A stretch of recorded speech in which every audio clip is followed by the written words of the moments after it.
promise we make to our children, that each of us can make what we want of our lives. It is this promise that has defined so many great Americans. I stand here knowing that my story is part of the larger American story, that I owe a debt to all of those who came before me, and that in no other country on earth is my story even possible. And it has defined him as well.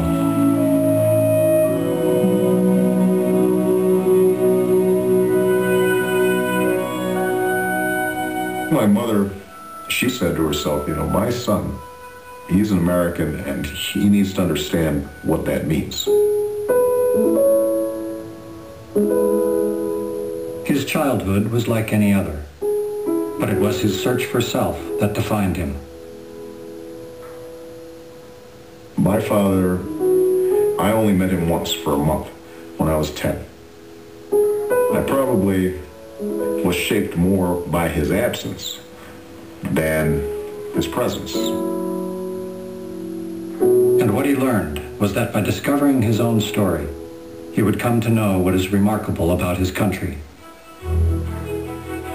My grandparents, they grew up in Kansas, right in the center of the heartland. They were growing up during the Great Depression. They weren't complainers. They took life as it came. They knew they had to work hard even when difficult things happened. His grandfather fought in Patton's army. His grandmother worked on a bomber assembly line. But it was his mother who would see in him a promise and understood what she needed to do. She'd wake me up at 4:30 in the morning and we'd sit there and go through my lessons.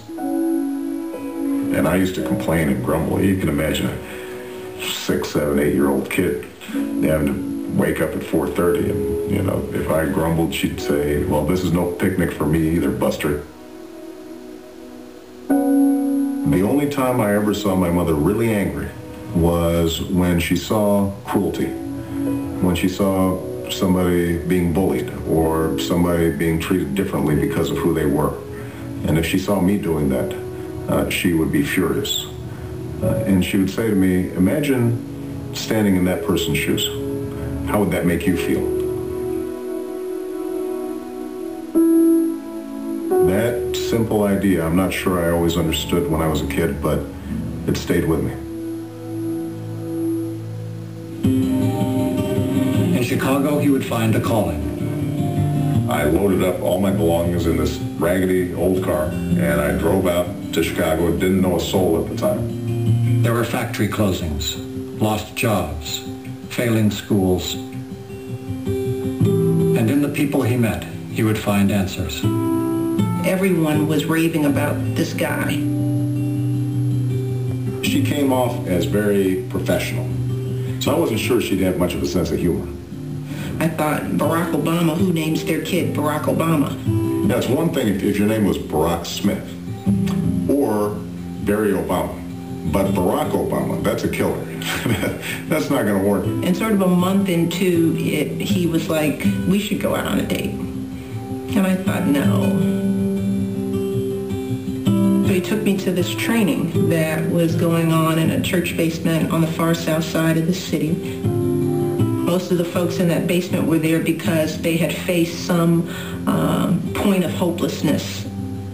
We walk in and he takes off his suit jacket and launches into what I think is the most eloquent discussion about the world as it is and the world as it should be. And that was it. Really, after that day, that was it. I was in love with him. I had a pile of student loans at the time. I just married Michelle. She had a pile of student loans at the time.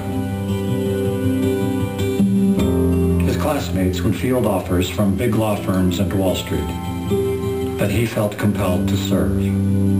I thought he was crazy. You know, I thought, well, what'd you do all this for?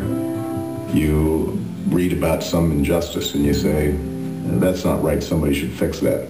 You realize nobody else is going to fix it if you don't. The intent of this bill is to make sure that low-wage workers are able to bring home a living wage. Tax cuts for workers, welfare to work, and health care for those without. You're unemployed, you've got no health insurance, your kid is in a lousy school. That's day-to-day stuff. That's what people live on a day-to-day basis. Pieces of legislation that he carried, he believed in. He was not carrying it for a group. He was not carrying it for a lobbyist. I remember the first trip I took to downstate Illinois.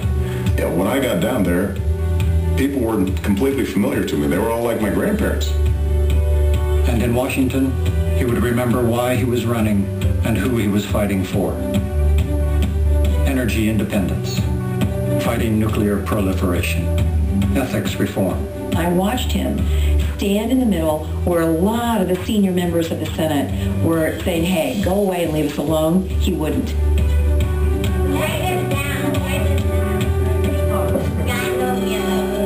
What I want is a family that is transmitting the values I inherited, the values that Michelle inherited to the next generation. Hard work, honesty, self-reliance, respect for other people, a sense of empathy, kindness, faith.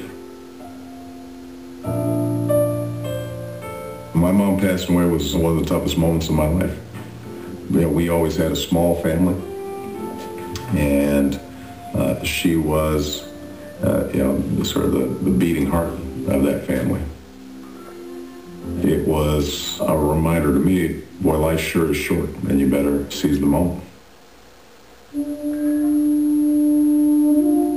One of my earliest memories, going with my grandfather to see some of the astronauts being brought back after a splashdown. Sitting on his shoulders and waving the little American flag. And I remember my grandfather, who always had a big imagination. He was like a little boy himself. And my grandfather, would say, boy, Americans, we can do anything, when we put our minds to it.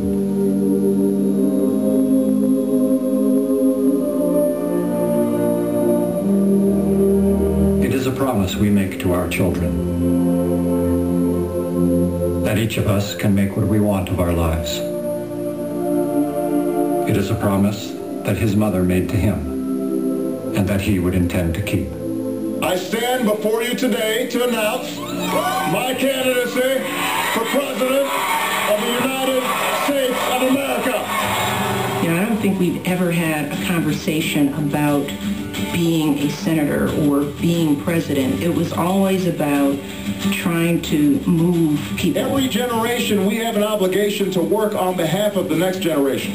We've got to work to make their lives better. I know what it's like not to have a father in the house. To have a mother who's trying to raise kids, work, and get her college education at the same time. It is that fundamental belief, I am my brother's keeper, I am my sister's keeper, that makes this country work. I know what it's like to watch grandparents age, whether their fixed income is going to be able to cover the bill. We've got to transform the political culture so it's responsive to you and not the special interests and not the fat cats, not the lobbyists, but is responsible to you and your children. And when I travel from town to town, I see Americans going through the same things that my family went through. And I'm reminded of what my mother always said. Imagine what it's like being somebody else's shoes. One person's struggle is all of our struggles. We recognize ourselves in each other. To make sure that opportunity is there. Not just some people, but all of us.